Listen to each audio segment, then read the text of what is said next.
Welcome back to Headliners. We've got The Guardian now, and immigration staff are being told to be nicer to asylum seekers as they put them on a crowded barge before sending them to Rwanda. Lewis.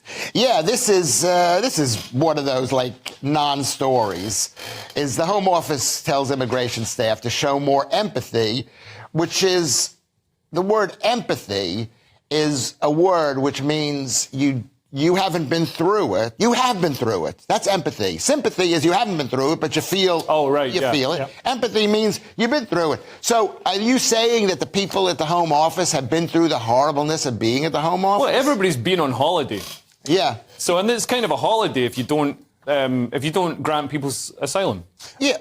Go on. Sorry, Lou. I mean, I have some sort of second-hand knowledge of this, actually. My father-in-law is a retired immigration officer. Yeah. I've met a couple of his ex-colleagues. My father-in-law in particular is a kind man. I would say he's an empathetic, well-mannered man.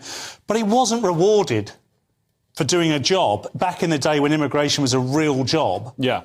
For being empathetic. He was rewarded for following, the necessary rules and application of the job that he was doing. Yeah. And I'm not suggesting for a minute that they shouldn't learn to be good-mannered, they shouldn't have empathy, but if you had empathy for everybody who walked into the country, there'd be no point in having immigration. Yeah. The point, if you go into your good country, have you ever tried to return to your good country?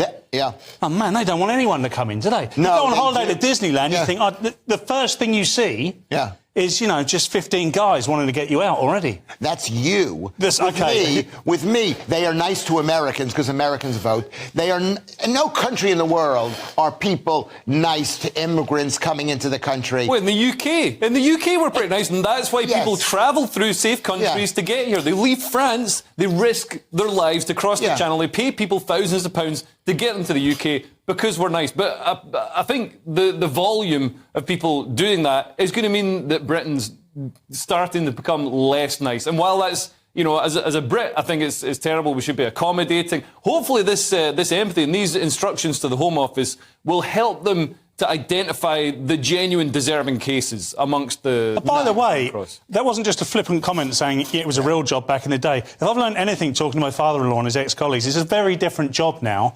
And they all spoke different languages, the immigration officers. They all had certain skills. They could identify these people 100 yards away, walking... They didn't treat everyone badly. They just asked simple questions, and depending on how you answered those questions, were how you were treated. Yeah, absolutely.